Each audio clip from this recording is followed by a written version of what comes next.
우리 하나님 말씀은 출애굽기 37장 17절에서 24절까지의 말씀입니다.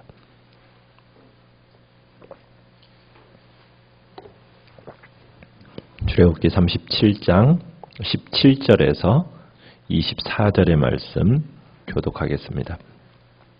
그가 또 순금으로 등잔대를 만들되 그것을 쳐서 만들었으니 그 밑판과 줄기와 잔과 꽃받침과 꽃이 그것과 한 덩이로 되었고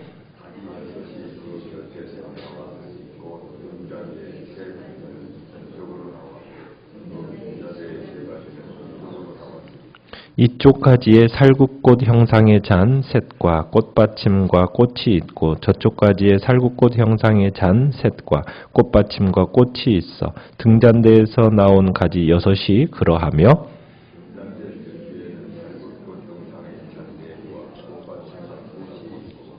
등잔대에서 나온 가지 6을 위하여는 꽃받침이 있게 하였으되 2가지 아래에 한 꽃받침이 있어 줄기와 연결하였고 또 2가지 아래에 한 꽃받침이 있어 줄기와 연결하였고 또 다시 2가지 아래에 한 꽃받침이 있어 줄기와 연결되게 하였으니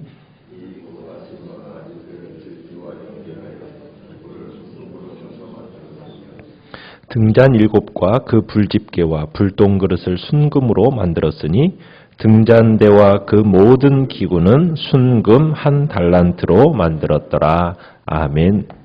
오늘 말씀의 제목은 생명의 참 빛이신 예수 그리스도라는 제목으로 말씀을 나누고자 합니다. 오늘 본문은 성소에 안치될 등잔대가 만들어지는 과정이 오늘 본문에 나와 있습니다. 하나님은 모세에게 하나님의 거룩한 보좌가 있는 지성소 앞에 언제나 등불이 켜질 수 있도록 이 등잔대를 만들려고 합니다. 진설병을 올려놓는 상 그리고 그것과 함께 성소에 두어야 할 것이 또 한 가지가 바로 순금으로 만든 7개의 가지로 구성된 등잔대입니다. 이 성소 안에 있는 이 등잔대는 굉장히 특이하게 생겼습니다. 이렇게 생긴 등잔대는 세상에 어느 곳에도 찾아볼 수 없는 모양입니다. 하나의 줄기에서 7개의 가지가 나와서 그 위 등잔에 하나씩 달린 모양의 그런 등잔대. 참 그것은 세상에 볼 수 없는 등잔대인 거죠. 위치는 어디에다 놓냐면 진설병상이 성소의 북쪽에 있다면 이 등잔대는 그 반대편인 남쪽에 있습니다. 자, 기름은 하나의 그릇에서부터 공급이 되어져요. 줄기도 모양 없이 그냥 길게 그냥 그렇게 나온 게 아니라 2개씩 서로 연결이 되어져 있죠. 그리고 꽃받침이 있습니다. 가지도 아무렇게나 붙어 있는 게 아니죠. 이 편에 3개, 저 편에 3개, 중간에 하나. 그래서 서로 대칭형으로 된 그런 등잔대입니다. 등잔도 그냥 동그랗게 생긴 게 아니라 어떤 모양으로 되어 있습니까? 19절처럼 살구꽃 형상으로 만들어졌습니다. 그래서 금으로 만든 살구나무입니다. 그 살구나무 꽃에 불이 켜진 모양. 그래서 굉장히 아름다운 등잔대인 거죠. 그리고 기름도 하나의 근원에서부터 이렇게 흘러나와서 줄기를 타고 올라갑니다. 그래서 7가지에 가서 결국 꽃에 불이 붙도록 되어 있는 등잔대입니다. 근데 이 하나의 불이 아니라 7개의 불이 붙으니까 또 굉장히 화려했겠죠. 또한 이 등잔대는 조립식이 아닙니다. 어떻게 만들었습니까? 17절 처음에 보면 한 덩이 이렇게 얘기하고 있어요. 그러니까 하나의 금덩이로 쳐서 만든 겁니다. 그래서 절대로 분리시킬 수 없는 등잔대입니다. 자, 7개의 나뭇가지 모양으로 구성된 이 등잔대. 사용한 금의 양이 확실하진 않지만 여기서는 뭐라고 얘기하고 있습니까? 24절에 순금 1달란트. 자, 여러분 순금 1달란트 지금으로 하면은 34kg 정도 됩니다. 상당히 많은 양이죠. 이 많은 양의 금이 이 기구들을 만드는데 사용이 되어졌다는 거예요. 자, 이 등잔대 성소에 안치되어서 밤에 어두운 성소 안을 밝히는 기능을 하는 것이 이 등잔대의 기능입니다. 그래서 이 등잔대는 무엇을 예표하는 것이라고요? 죄악으로 어두움 가운데 가득 찬 이 세상을 밝히기 위해 찾아오신 예수 그리스도를 예표하고 있는 것이 바로 이 등잔대입니다. 그러니까 아담의 범죄 아래 온 인류는 죄 아래 놓이게 되지 않았습니까? 온 인류는 하나님의 진노 아래 머물 수밖에 없는, 어떻게 보면 절망과 좌절 가운데 처할 수밖에 없는 존재가 바로 우리 인류였어요. 그런 인류를 향하여서 죄의 지배 아래서 멸망으로 향하여 내달려가고 있는 그 인류를 향해, 우리를 향해, 소망이라고는 전혀 찾아볼 수 없는 우리를 향해 그 어둠과 절망을 깨고 이 세상에 참된 소망을 주시기 위해서 오신 그분이 바로 예수 그리스도이십니다. 등잔대가 어두운 성막 안을 환하게 비추이듯이 예수님께서는 이 땅으로 찾아오셔서 이 죄로 어두워진 이 세상을 밝히 비춰주신 거예요. 그러니까 예수님께서 이 세상을 위해 자기의 생명을 들이심으로 말미암아 이 세상을 억압하고 있던 죄악의 어두움을 몰아내셨습니다. 인류에게 구원의 참된 소망을 주신 거예요. 그래서 이 세상의 어떤 흑암의 세력도 이 빛을 막을 수는 없습니다. 이 빛은 지금도 죄로 어두워져 있는 모든 인류를 찬란하게 지금 비추고 있습니다. 그래서 누구든지 이 빛을 영접하기만 하면, 그 빛이 그 안에 찾아 들어오기만 하면 죄악의 어둠들을 몰아내고 밝고 소망이 있는 새로운 삶을 시작하게 하시는 겁니다. 그렇기 때문에 죄의 어두움 속에 거하고 절망과 신음 가운데 있는 사람이라면 그 절망 가운데서 벗어날 수 있는 유일한 방법은 무엇입니까? 바로 빛으로 오신 예수 그리스도, 그분에게로 나아가서 그분을 영접하기만 하면 그 순간 인생이 흑암에서 광명으로, 절망에서 소망으로, 슬픔에서 기쁨으로 바뀌는 놀라운 은혜의 역사가 나타나게 되는 겁니다. 자, 이 성소의 등잔대 또 무엇을 예표하냐면 우리 성도 각 개개인을 상징하기도 합니다. 왜냐하면 예수님께서 성도들을 향해서 뭐라고 말씀하십니까? 너희는 세상의 빛이다. 이렇게 말씀하셔요. 결국 이것은 각 성도가 세상에 나아가서 어둠을 밝히는 빛된 삶을 살아야 한다는 것을 우리에게 영적으로 교훈해주고 있는 겁니다. 성도가 세상에 빛된 삶을 산다. 어떻게 사는 것이 과연 세상에서 빛된 삶을 사는 것일까요? 세상 사람들의 가치관에 따라 이 세상을 살아가지 않는 겁니다. 대신에 하나님의 말씀에 따라서 선하고 진실하고 의롭게 살아가는 거예요.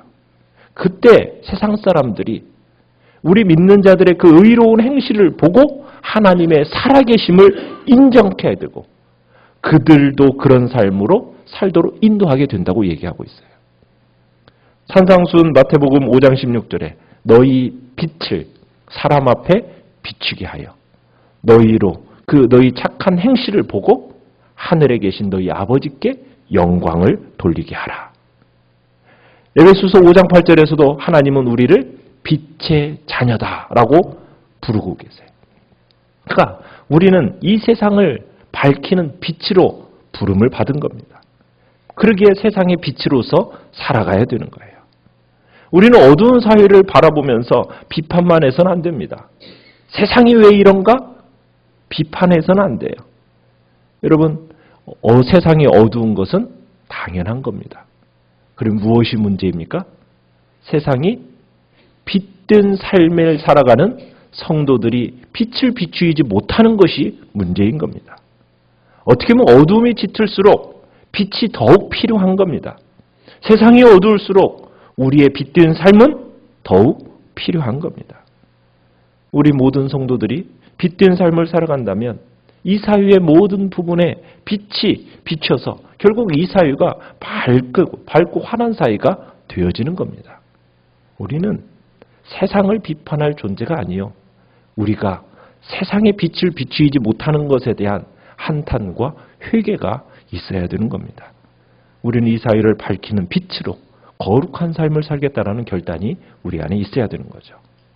자, 이 어두운 성소 안을 밝히는 등잔대, 세상을 밝히는 교회가 바로 빛이요, 성도 개인이 빛입니다. 바로 이 등잔대가 불을 밝히기 위해서는 무엇이 필요합니까? 등잔대는 스스로 빛을 발할 수 있는 존재입니까?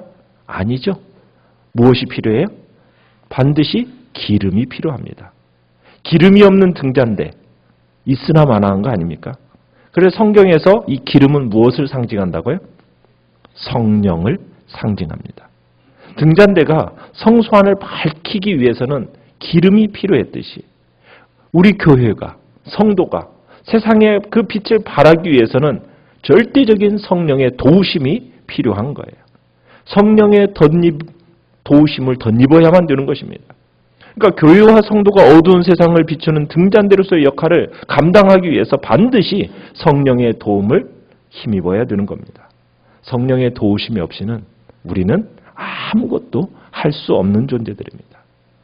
성령은 교회와 성도를 힘있게 만들어줍니다. 교회가 이 시대의 참된 빛으로서의 그 사명을 온전히 감당하려면 우리 교회는 성령의 충만한 기름 부음이 있어야 됩니다. 우리 개개인에게도 마찬가지입니다. 성령의 충만함이 우리 안에 있어야 돼요. 우리 자력으로는 아무런 빛을 낼 수 없어요. 아무리 내가 스스로 빛을 내려고 노력을 해도 성령의 능력이 아니고서는 빛을 절대로 우리는 낼 수 없는 존재라는 거. 그래서 오직 성령이 너희에게 임하시면 너희가 권능을 받고 예루살렘과 온 유대와 사마리아와 땅 끝까지 이르러 증인이 되리라. 우리에게 성령이 임해야 되고 오직 성령을 통해서만 능력을 받고 증인이 될 수 있는 겁니다. 그래서 바울도 자신의 말과 자신의 전도함이 자신의 입에서 나오는 말이 아니라 성령의 능력으로 말미암았다라고 고백을 했던 겁니다. 성령만이 우리의 속사람을 능히 강건케 하는 겁니다. 그러기에 우리 교회가 성령이 아니고서는 그리스도의 복음으로 세상을 변화시킬 수 없는 그런 존재라는 것을 기억하면서 정말 우리 교회 안에, 나 개인 안에 성령의 충만함을 놓고 우리는 기도해 나가야 됩니다. 교회가 세상을 변화시키기를 원한다면 오직 성령의 능력을 덧입어야만 합니다. 무엇보다도 성령을 덧입기 위하여 우리는 간절히 기도해야 됩니다. 구하라. 그러면 너희에게 주실 것이요. 찾으라. 그러면 너희가 찾을 것이요. 문을 두드리라. 그러면 너희에게 열릴 것이니.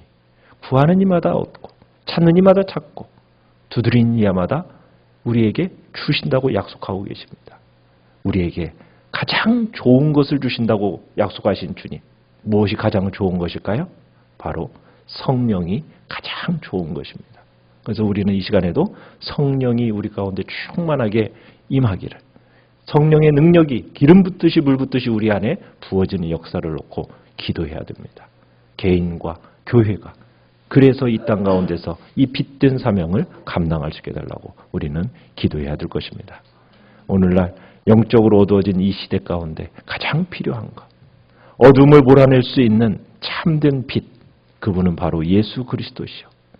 예수 그리스도만이 죄악으로 어두워진 이 세상을 밝히 비추는 구원의 빛을 비출 수 있는 유일한 분이라는 것을 기억하면서 예수 그리스도께로 우리는 세상 사람들을 인도해야 할 책임이 있는 것이고 또 그 일을 감당하는 그런 빛된 사명을 오늘도 우리는 감당하겠다고 결단하며 나가야 될 것입니다. 오늘날 이 세상 가운데 너무 어두워지고 사람들의 마음이 점점 더 완악해져가는 이 시대 속에서 우리의 책임이 절실한 시대입니다. 무엇보다도 성령의 능력이 충만함을 놓고 이 시간에도 구하는 복된 시간이 되시기를 간절히 바랍니다.